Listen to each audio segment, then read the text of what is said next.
वंदे मातरम। नमस्कार, जय श्री राम। मोनालिसा। फरमान खान ने फरमा दिया। तो ये जो अभी तथाकथित निकाह हुआ है, आप जानते हैं निकाह, शादी, एक मुस्लिम लड़का जो बाकायदा तिलक लगा रहा है, शादी के समय भी तिलक लगा रहा है, कलेवा भी पहन रहा है, कलावा, ठीक है। और जाकर के उसने बागपत, उत्तर प्रदेश का रहने वाला, कुछ समय पहले महाराष्ट्र में उसने रहना शुरू किया, अपने आप को एक्टर कहलवाया, अपने आप को सीरियल फिल्मों में काम करता हूँ। लेकिन आपको ये जानकर के आश्चर्य होगा, उसकी एक भी फिल्म कोई नहीं आई है, एक भी सीरियल कोई काम अभी तक आया नहीं है। अपने आप को मॉडल कह रहा है, एक भी मॉडलिंग का कोई विज्ञापन आया नहीं है। कितना इंटरेस्टिंग है ना। लेकिन वो मॉडल, एक्टर, क्योंकि वामपंथी मीडिया पीछे लग गया, उसको कैसे भी करके ये सिद्ध करवाना है वामपंथी मीडिया को कि ये तो एक्टर है और बड़ा स्थापित एक्टर है और बड़ा बागपत, उत्तर प्रदेश का, जो दिल्ली के नज़दीक है, महाराष्ट्र में वो आके कब से रह रहा है, कहाँ रह रहा है किसी को पता नहीं। उसके पिता कहाँ के रहने वाले, बागपत के जो पलड़ी गांव है, वहाँ के पलड़ा गांव के रहने वाले, बरोद गांव भी बोलते हैं उसको, वहाँ के जफ़र अली है उसके पिता। माँ निशा खातून है। तो निशा खातून और जफ़र अली दोनों इस निकाह, कायदे से निकाह तो मौलवी करवाता है, वो तो करवाया नहीं। तो इस्लाम के हिसाब से तो अभी वो उनके घर की बहू हुई नहीं है। अभी तो हिंदू धर्म के हिसाब से उससे शादी की। हिंदू होने के लिए दोनों का हिंदू होना ज़रूरी। तो ये फरमान खान ने तो हिंदू धर्म अपनाया नहीं, वो तो फरमान खान बन के मंदिर चला गया नैनवा देवी के वहाँ पर। तो वो जब तक हिंदू न हो, अर्थात दोनों हिंदू जब तक न हो, तब तक हिंदू मंदिर में शादी वैध नहीं। और ये लड़की जब तक इस्लाम कबूल नहीं करे, तब तक मौलवी का निकाह स्वीकार नहीं। अर्थात न तो वो बेगम बनी है, न ही वो पत्नी बनी है। बिंदु नंबर 1। दूसरी बात, ये सरासर फर्जी रूप से बताया जा रहा है कि वो एक्टर है, मॉडल है। न तो वो एक्टर है, न तो वो मॉडल है।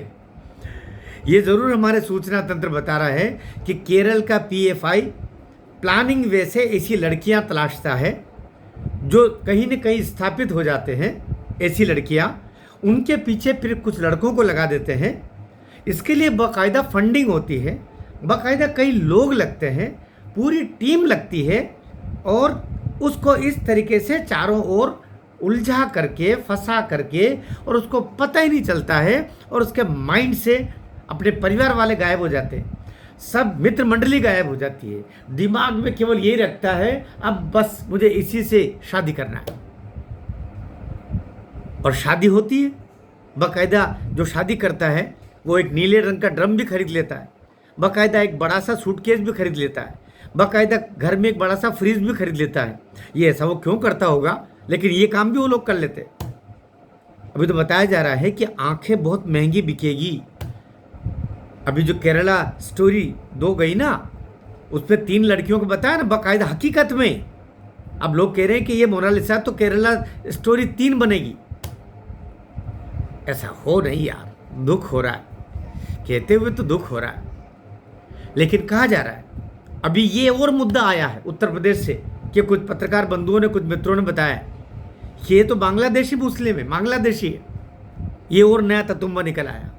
उसके पिताजी बांग्लादेशी मूल के हैं। अभी एक पीढ़ी पहले ही आए हैं। जफ़र अली जी के बारे में कहा जा रहा है। भाई उसके पिताजी का तो मैं भी आदर कर रहा हूँ, माँ निशा खातून का भी मैं आदर कर रहा हूँ, मुझे कोई दिक्कत नहीं। लेकिन ये जांच भी अब किए जानी चाहिए कि बांग्लादेशी बताया जा रहा है उसके पिता को, तो फिर ये बांग्लादेशी हुआ।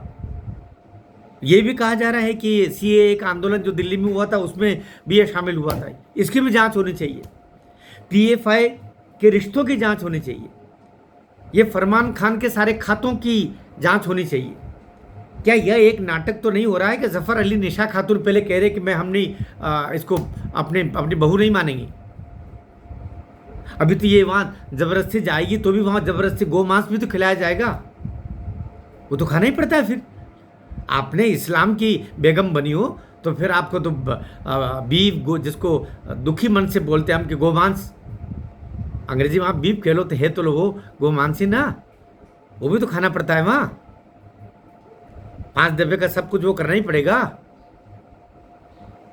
तो अभी तो कई सारे और पायदान हैं जिनसे पार होना है। वो पूरा मुस्लिम मोहल्ले में जब घेरेंगे ना, और जब बुरके में लपेट करके खाली आंखें दिखाई देगी, जब सब चुप तब समझ में आएगा कि ये 2 आंखें ही बची है। और इन्हीं आंखों को बाद में जब 72 टुकड़े होते हैं तो उसमें आंखें ही सबसे ज़्यादा महंगी जाएगी।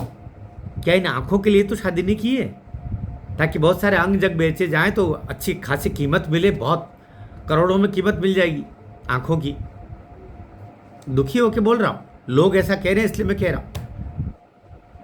हिंदू लड़कियां क्यों नहीं समझ पा रही है, तुम वहां पत्नी नहीं बेगम बनने जा रही हो और बेगम में गम ही गम है, ये क्यों नहीं सोच रही है। ये लड़का न तो हीरो है न तो अभिनेता है। कहा जा रहा है कि ये नागम्मा नाम की फिल्म बन रही है मलयालम।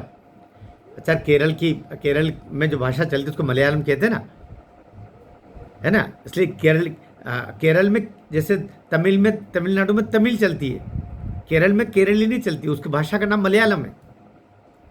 और वहाँ के रहने वाले, केरल के रहने वाले को मलयाली कहा जाता है। ये वहाँ का नहीं है, थोड़ा बहुत मैट्रिक थोड़ा गांव का जो पास का जो स्कूल है वहाँ का पढ़ा हुआ है। अब माता पिता खिलाफ, मोहल्ला खिलाफ, क्योंकि निकाह तो हुआ ही नहीं है। निकाह नहीं होगा तब तक माँ बाप क्यों करें, और निकाह खाने के लिए वो सब खाना पड़ता है, ऐसा लोग कहते हैं ना, नहीं तो बाद में तो खाना ही पड़ेगा। इधर माता पिता जो है वो रो रो करके, मैं खरगोन के पास का महेश्वर है हमारा वहला खान है, वो सीएम मोहन यादव जी के पास FIR तो बताया जा रहा है, FIR हो गई है, मध्य प्रदेश की पुलिस पीछे लगी है। उधर विश्व हिंदू परिषद का जो तिरुवनंतपुरम की जो टीम है वो FIR करने के लिए और कोर्ट भी चले गए हैं कि वो लड़की अभी वयस्क नहीं हुई है, क्योंकि इंदौर का जो सर्टिफिकेट बताया जा रहा है वो भी फर्जी बताया जा रहा है। वो रहने वाले तो महेश्वर की है, इंदौर का वहाँ से 100 किलोमीटर दूर है। इंदौर का जो जन्म प्रमाण पत्र कैसे बता रहे हैं आप, और आधार की जन्म प्रमाण पत्र तो वैसे ही वैलिड नहीं मानी गई, पढ़ी लिखी वो है ही नहीं, स्कूल का उसका है ही नहीं है। अर्थात माता पिता जो बोलेंगे वही डेट ऑफ बर्थ है। माता पिता के हिसाब से अभी वो 17 साल की हुई, अभी बहुत सारे पेंच हैं, भगवान न करे ये फ्रीज और नीले ड्रम वाली बात जल्दी नहीं होना चाहिए। और लड़कियों को कैसे भी करके समझा करके, बच्ची है अभी, समझा करके लाया जाए, क्योंकि ये तो लव जिहाद नहीं, लव जिहाद से के बाद का ये तो बिल्कुल मर्डर जिहाद लग रहा मेरे को। भगवान न करे वो बालिका मारी जाए समय से पहले इस षड्यंत्र के जाल में, तो शीघ्र आना चाहिए। नीचे आप कमेंट बॉक्स में भी, और बांग्लादेशी मूल की भी जांच होनी चाहिए। बाबा का मामला है, बाबा योगी आदित्यनाथ से भी प्रार्थना है मेरी कि वहाँ पूरी पुलिस लगा दें, अपनी सारे जांचकर्ता को लगाएं, और ये जफ़र अली के बारे में पता करें कि बांग्लादेश में कहाँ का रहने वाला है। कहते हैं कि इसकी जड़ें वहीं पर है, ये जड़ों को निकाला जाए और फिर इस बच्ची को बचाओ। बाबा जी आप ही बचाओगे, बाकी तो वोटों में लगे हुए सब, कुछ राजनीति में, कुछ नोटों में लगे हैं, कुछ वोटों में लगे हैं। एक योगी आदित्यनाथ है बेचारा, जो अभी भी हिंदुत्व की अलग, सनातनियों की अलग की चिंता कर रहा है। क्योंकि बाबा आपको भगवान यशस्वी करे, लंबी उम्र दे, शतायु करे। योगी आदित्यनाथ के लिए मैं प्रार्थना करता हूँ, योगी बाबा से प्रार्थना करता हूँ कि पता कर ले कि ये लड़की कहीं ऐसा नहीं हो कि ढाका के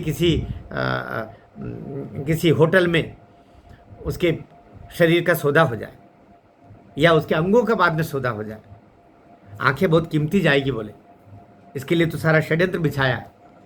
तो बाबा जी, लोग जो कह रहे हैं, मैंने आपसे निवेदन किया है, सीएम मोहन यादव जी से भी प्रार्थना करता हूँ, हमारे मध्य प्रदेश की बेटी है वो, उसको बचाइए। आपसे भी प्रार्थना कर रहा हूँ। अमित शाह जी और वो तो सभी अभी पश्चिम बंगाल चुनाव में, असम के चुनाव में लगेंगे, व्यस्त हैं। इस बच्ची की चिंता कम से कम 2 प्रदेशों की पुलिस और 2 प्रदेशों के मुख्यमंत्री करें तो ये बच्ची बच सकती है। इसके साथ में देश शोषण का कार्य न होने पाए, बस ये प्रार्थना है मेरी। चिंता से आप सहमत हो तो वीडियो खूब शेयर कीजिएगा, ये उन लोगों तक जाए जिनको काम करना है। हम तो जान हथेली पे लेके सच कहने की हिम्मत कर रहे हैं। भारत माता की जय।